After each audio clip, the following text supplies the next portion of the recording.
امریکہ نے جو پابندیاں عائد کی ہیں اس کے بعد یہ بتانا بڑا ضروری ہے کہ یہ پہلی مرتبہ نہیں ہے ذوالفقار علی بھٹو کو تختہ دار پہ لٹکا دیا جاتا ہے اور کہا یہ جاتا ہے کہ یہ ایک بیان کی جس میں انہوں نے کہا تھا گھاس کھا لیں گے، ایٹم بم ضرور بنائیں گے، سزا دی گئی 6 دھماکے کی انڈیا کے 5 دھماکوں کے جواب میں،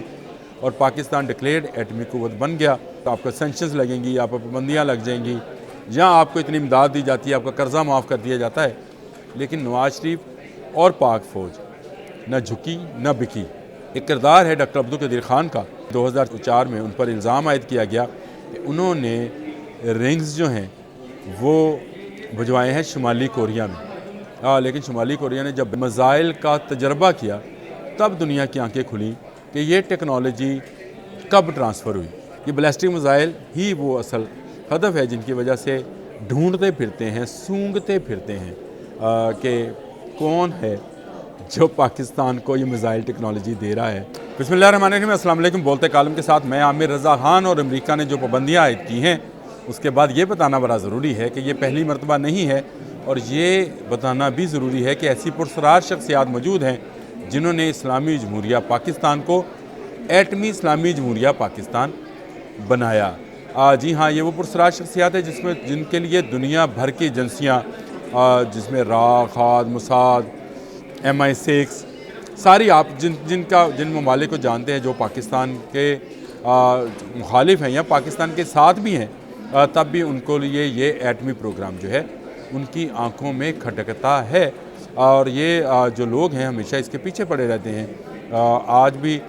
جو 3 ایجنسیز پر پابندیاں عائد کی گئیں، جو 3 اداروں پر پابندیاں عائد کی گئیں، جن میں NDC نیشنل ڈیولپمنٹ کمپلیکس ہے جس کا کام دفاعی تنصیبات کے حوالے سے کام کرنا ہے، دفاعی آلات بنانے کے حوالے سے کام کرنا ہے، اور 2 ایسی کمپنیاں ہیں جن کا جو ذکر ہے یعنی وہی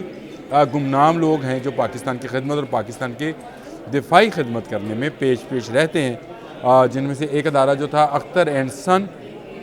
یہ ایک ادارہ ہے اور یہ ترسیل کا کام کرتا ہے، یعنی امپورٹ اینڈ ایکسپورٹ کا کام جو ہے کرتا ہے۔ کراچی کا یہ ادارہ ہے، اس کا نام جو ہے اس میں سامنے آیا ہے جس پر پابندی عائد کی ہے اور اس کے اثاثوں کو منجمد کیا گیا ہے۔ کر لیں آپ، اس سے بھی امریکہ خوش ہو جائے، بہادر خوش ہوتا ہے تو ہو جائے، لیکن یہ کام رکنے والا نہیں ہے۔ اور اس کے بعد تیسرا روک سائڈ انٹرپرائزز ہے، روک سائڈ انٹرپرائزز، ان پر بھی پابندی عائد کی گئی ہے، ان کے بھی اثاثوں کو منجمد کرنے کی دھمکی لگائی گئی ہے، اور یہ پہلی مرتبہ نہیں ہے۔ میں اسے پہلے بھی آپ کو بتا چکا ہوں، پاکستان کا ایٹمی پروگرام 1971 کی جنگ کے بعد شروع ہوا، جب ذوالفقار علی بھٹو نے اعلان کیا کہ گھاس کھا لیں گے، ایٹم بم ضرور بنائیں گے، کیونکہ بھارت ایٹمی دھماکہ کر چکا تھا، اور اس ایٹمی دھماکے کے بعد دنیا اس کو ایٹمی قوت کے طور پہ تسلیم کر چکی تھی، جس کے بعد پاکستان نے بھی ایٹمی قوت بننے کا فیصلہ کیا تھا۔ یہ بہت مشکل ٹاسک تھا، بہت ساری رکاوٹیں آئیں، امریکہ کی طرف سے بھی آئیں، باقی ممالک کی طرف سے بھی آئیں، پابندیوں کی بات کی اور پابندیاں لگا دی گئی، اور یہ معاملہ چلتا چلتا ضیاء الحق کے مارشل لا تک آ گیا۔ ضیاء الحق کا مارشل لا آتا ہے 79 میں، اور اس کے بعد ذوالفقار علی بھٹو کو تختہ دار پہ لٹکا دیا جاتا ہے اور کہا یہ جاتا ہے کہ یہ شاید ان کو اسی ایک بیان کی جس میں انہوں نے کہا تھا گھاس کھا لیں گے، ایٹم بم ضرور بنائیں گے، سزا دی گئی، لیکن ہوا کیا؟ ضیاء الحق جو ہیں وہ بھی اپنے کام میں جتے رہے۔ ڈاکٹر عبدالقدیر خان جو کبھی کام کیا کرتے تھے ہالینڈ کی ایک لیبارٹری کے اندر،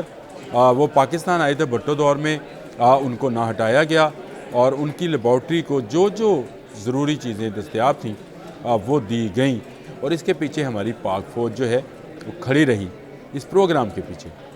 جنرل کوئی بھی آتا رہا، سربراہ کوئی بھی آتا رہا، یہ کام رکا نہیں، ایک دن کے لیے بھی نہیں رکا۔ اور اس میں اگر ڈاکٹر سمون مبارک مان، ڈاکٹر اور جو لوگ اس میں شامل تھے ان کا نام لیا جائے تو یہ کوئی جو ہے اس میں ایسی بات نہیں ہے، لیکن یہ ہے کہ یہ سب لوگ اپنا اپنا کام کرتے رہے، اور یوں پاکستان 98 میں جب نواز شریف نے چاغی کے مقام پر بٹن دبایا تو ایٹمی دھماکہ کیا اور ڈکلیئرڈ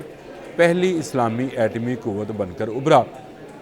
یہ بہت بڑی بات تھی کہ 6 دھماکے کی انڈیا کے 5 دھماکوں کے جواب میں، اور پاکستان ڈکلیئرڈ ایٹمی قوت بن گیا۔ اس وقت بھی بہت پریشر تھا امریکہ کی جانب سے، اور اس نے بھی بہت ساری باتیں اس طرح کی تھی کہ آپ کو سینکشنز لگیں گی، آپ کو پابندیاں لگ جائیں گی، جہاں آپ کو اتنی امداد دی جاتی ہے، آپ کا قرضہ معاف کر دیا جاتا ہے، لیکن نواز شریف اور پاک فوج نہ جھکی نہ بکی،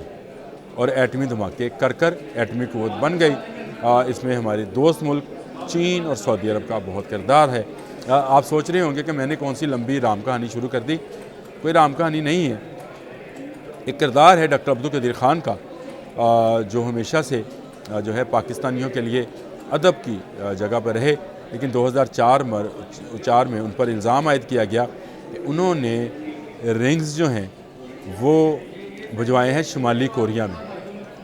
یہ ہے وہ کہانی، جو پرسرار بندے جس طرح سے کام کرتے ہیں وہ میں آج آپ کو بتانا چاہتا تھا، تو میں نے کہا آپ سے مخاطب ہی ہو جاؤں اور آپ کو بتاؤں کہ ڈاکٹر عبدالقدیر خان نے ایران، لیبیا اور شمالی کوریا تک وہ رنگز جو بین البری اعظمی میزائلز کے لیے M11 میزائل ہے نام اس کا، اس کے لیے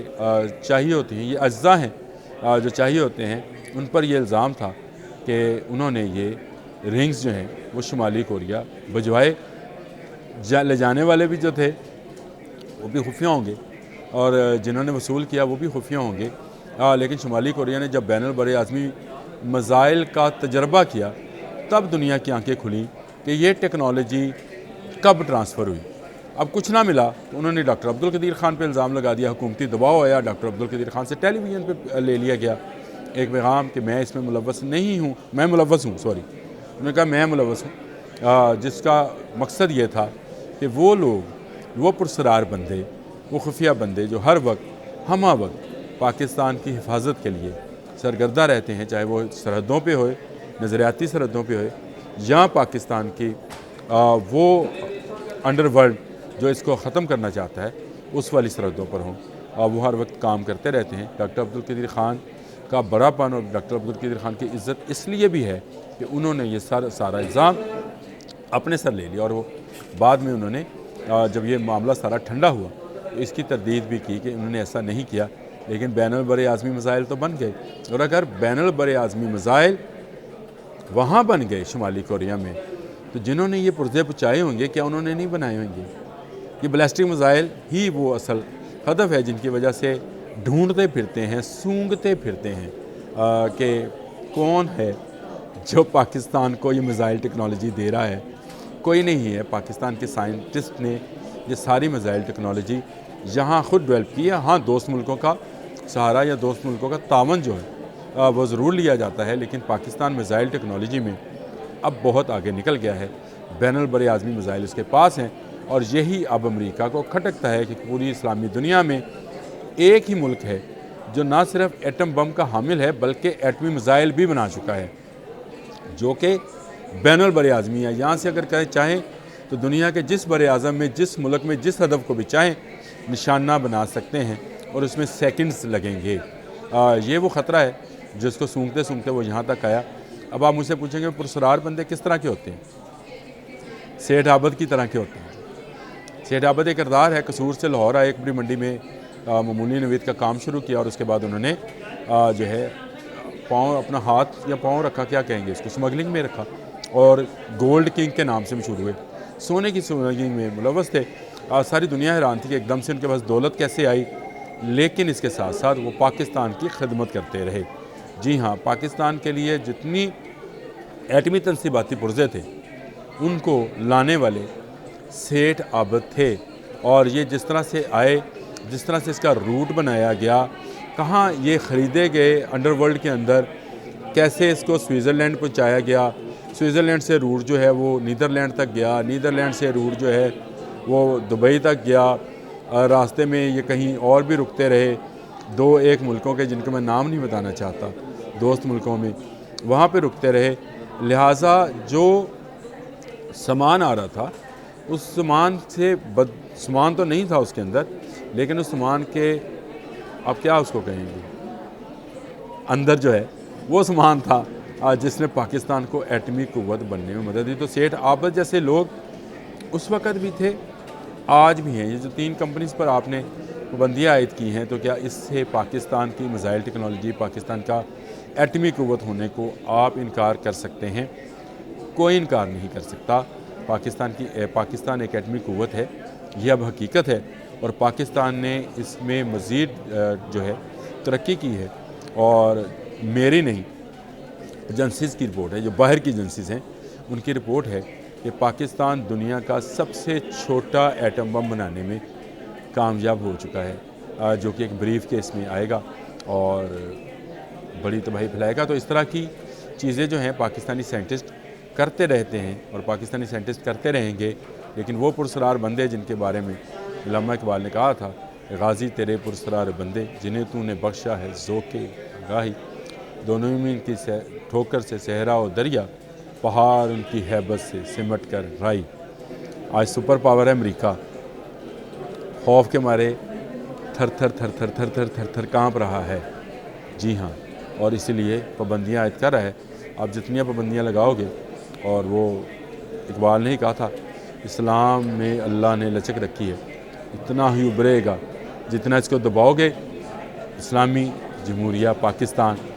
اب ایٹمی اسلامی جمہوریہ پاکستان ہے۔ آج کے لیے اتنا ہی، اللہ حافظ۔